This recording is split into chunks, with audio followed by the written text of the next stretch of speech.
Hi there. My name is Dr. Alexis Koskin. The doctor part comes from my PhD in public health. I am an assistant professor of public health at Arizona State University's College of Health Solutions. So I've actually been a professor since 2013. I first was mainly teaching at the University of Miami before I moved over to Arizona State in 2017. And along the way, I have just seen a couple of themes emerge from my experience teaching college students, and I thought I'd make a couple of videos to provide some guidance for either future college students, current college students, people who are thinking at some point in time of attending college level classes, right?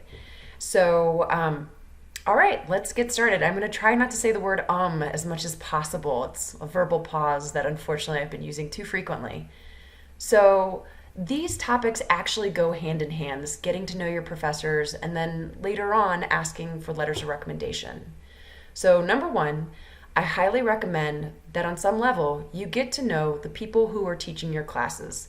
Now their title might come as instructor, might be lecturer, might be professor, and I'm right now just using the term professor to encompass everyone who will be instructing you at your college level.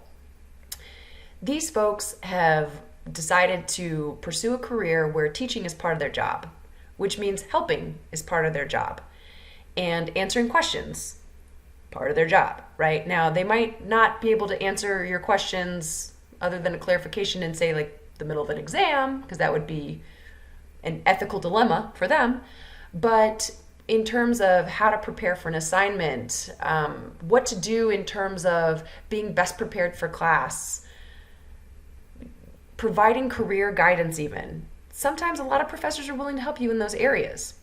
So I'd recommend that early on in your career, in your college career, you introduce yourself. So maybe wait for a week or two, because the first couple of weeks of a semester tend to be crazy for everyone as we're all getting used to our new schedules, because even your professors' schedules change from semester to semester. So, early on introducing yourself, maybe telling the professor about what your career interests are, why you're interested in the course you're taking with them, what you hope to get out of the course, if there are specific topics that you're really excited about learning more about during the course of the semester. Sometimes within my courses, I'll ask students early on so that I know I can weigh a little bit more heavily on this topic if I know my students are interested in learning more. Or I'll recommend, hey, you know what, for your final project, I'll help you, or you can pursue this, and if you need guidance, I'm here to help you pursue that topic. The next point I want to make is about asking for letters of recommendation. And I'll tell you why these go hand in hand. It's, for the most part, because it's really hard to write a letter of recommendation when you don't know the student.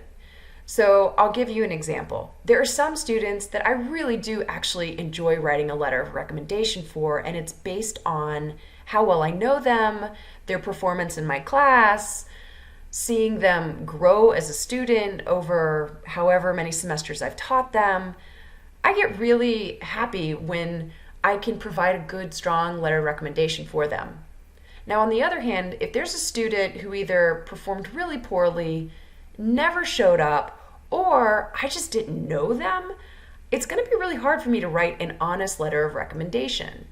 And so if someone asked me if they've taken, say, an online class, but that had never emailed me and I'd never had any correspondence with them, a lot of times, because of sometimes the volume of the online classes and that limited interaction, especially limited in-person interaction, or that's lacking, I can't say with confidence these are all the different things that student is good at, and therefore I recommend them for this job, career, internship, further schooling, right?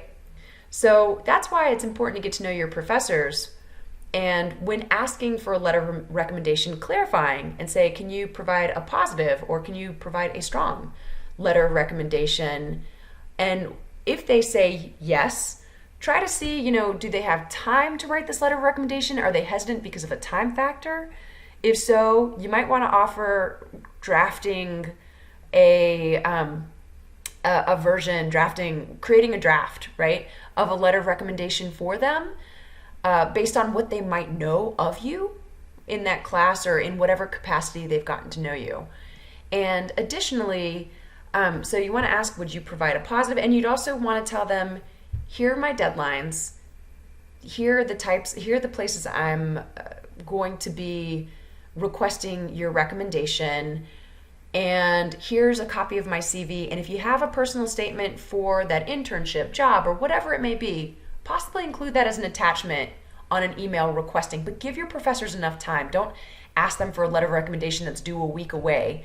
Professors tend to be pretty busy people. Give them 2-3 weeks to write that letter of recommendation, and sometimes more if it's, say, to like medical school, because those letters can take even longer. So that's just my recommendation for the day. I'll try to create more topics that are relevant to future or current college students, and I hope you have a great weekend. Bye.